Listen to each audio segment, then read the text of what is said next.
All right, YouTube viewers, welcome to a very special interview. Joining me on the phone is ESPN's own Tom Hart. Tom, thank you for joining me today. Guys, thanks for having me, buddy. Oh, the pleasure's mine. I've got about 6 questions I want to ask you. All right. First off, how did you decide to become a broadcaster? Well, math was too hard, and I needed to pay the bills. Ain't that about it? That's the short answer, and it's not really that far off from the truth. But the reality was that I was lucky enough to take a high school broadcasting class, and not only did I enjoy doing it, but I seemed to have some sort of aptitude for it. And I found out after doing just a little bit of research back before the days of Google and whatnot that I could get paid to go to sports games if I was good enough at it. That's a dream of everybody. Once I found that out, once I found that little nugget out, it was all done. That's what I wanted to do, and I couldn't think of doing anything else. I didn't think I'd be good enough to do it at this level, but I kind of have a one-track mind and just set myself to it. What's your favorite sports memory growing up? Well, guys, you got to understand, I grew up a fan of the University of Missouri, so that's not bad. Most of my memories growing up, following that team, no matter the sport, they were based on disappointment. The basketball team got to #1 numerous times during my youth, never made a Final Four. Hall of Fame head coach Norm Stewart, and never made it to the promised land. The football team was very up and down when I was growing up, and one of its worst decades in the football program's history is the 1980s.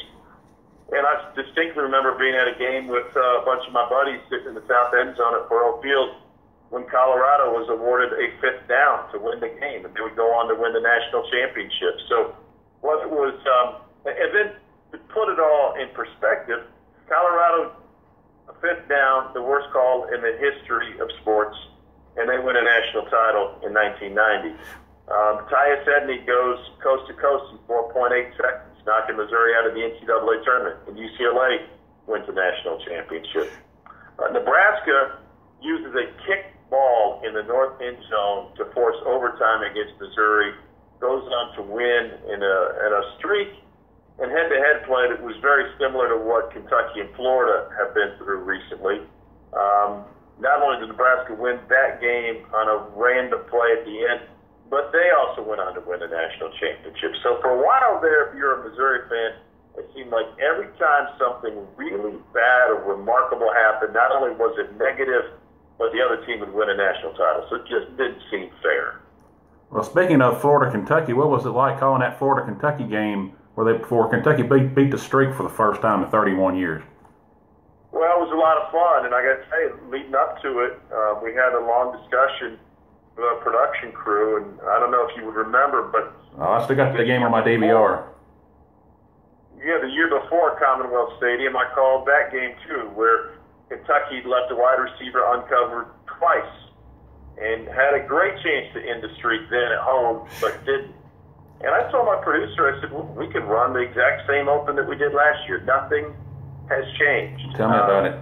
We toyed with the idea. So, it was neat to be part of something from a historical perspective.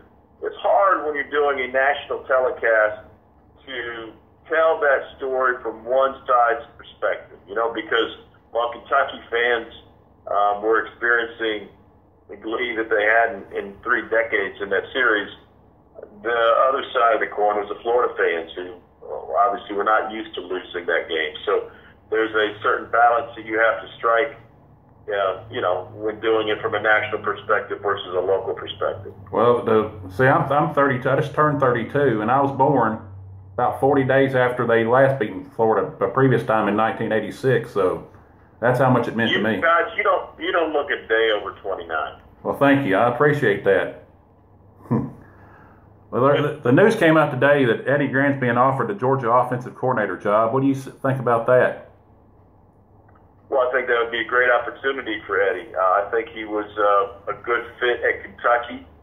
if you look at his history and what he does from a play calling perspective, I think he could be a little bit more open from a play calling perspective, a little bit more risky. But as an offensive coordinator, it is your job to do what the head coach wants you to do. And the head coach's job to make sure all the pieces get married together like a jigsaw puzzle. So in that respect, Eddie, from a play calling perspective, I think was very conservative while he was at Kentucky because Mark Stoops is a defensive-minded coach, and they did not want to be an up-tempo team, and they wanted to be very deliberate at times offensively.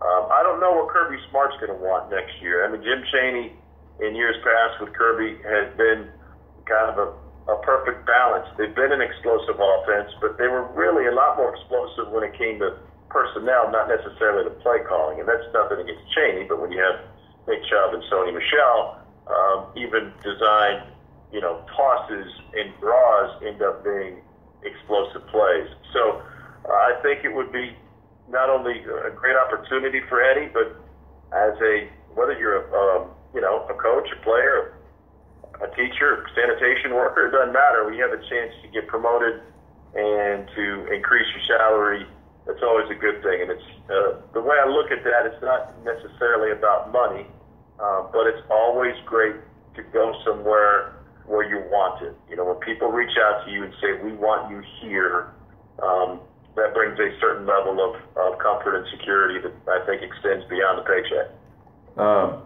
What were your thoughts about the title game the other night?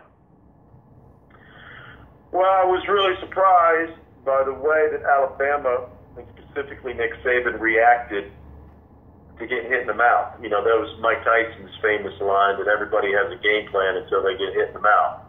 And I thought that the fake field goal was one that a lot of people have drawn attention to, maybe forgetting that Saban ran the onside kick against Clemson a couple years ago that sealed the game.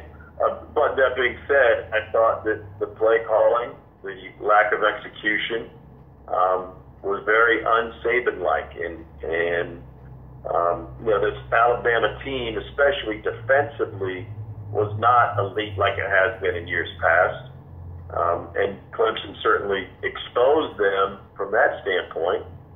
And if you wanted to take it a step further, and I'm sure this has been discussed, although I don't typically watch a lot of the the talking heads on daytime TV, but it also might be a referendum on the level of offenses that they face within conference play, because Alabama looked very much unprepared to face an offense of that caliber. Well, what do you see for the rest of the Kentucky basketball season this year? They started at the SEC kind of slow. You called the game the other night. What do you see them doing the rest of the year? Well, I think that they're still capable of having a great year, an excellent year, but it's likely not going to be a year that brings home an SEC regular season title. Number one, the competition is just too great. And Kentucky has a lot of areas where they can, and I believe, will improve. There's also a little thing about their schedule. If I'm not mistaken, they play the three best teams in the conference besides themselves. They play them all twice. They've got, obviously, Tennessee twice, which is typical. Tennessee's tough. Twice, and if I'm not mistaken, they have Mississippi State twice. Does that sound about right? Sounds right to me. Yeah, so that's really, really tough because all three of those teams are elite. Now, the reason why I say it can still be an excellent year is, of course, at Kentucky, while they want to be excellent throughout the entire season, they really judge it on Final Fours and national championships. So if this team continues to grow, as I think it will, and has the capability of, then they can absolutely be a Final Four caliber, national championship caliber team once they get to the tournament. They're not there yet. I think that Reed Travis needs to return to his consistency. True. Nick Richards needs to take advantage of the minutes that he's getting while Reed struggles and show what he can do with his athleticism, specifically on the defensive end, where he could be a shot blocker. If he just blocks shots and rebounded the ball, he could play 25 minutes a night. I would love to see P.J. Washington come around. I'm not going to hold my breath for it, but in that same Yeah, in that same vein, Keldon Johnson has got to be. He's got to be the guy that is willing to take over games because he has the ability to do it. I mean, he has lottery pick talent, and he can't just disappear. He can't blend into the woodwork. He needs to take control. He needs to be an alpha male, and when you see him start doing that, especially with the way Ashton Hagans has established himself as the best point guard in a loaded field in the SEC, then this Kentucky team will really take off. Thank you for joining me today, Tom. I really appreciate it. Guys, thanks for having me, and I still haven't forgotten about your barbecue recommendation. Hey, thanks. Whenever I get to Russellville, I promise you, I'm going to stop by. Hey, they'll be glad to have you out at Roy's. Perfect. Thank you, Tom. Thanks, brother. Thank Talk you. to you soon. Talk to you soon. All right. This is Kaiser Ramsey for YouTube Sports.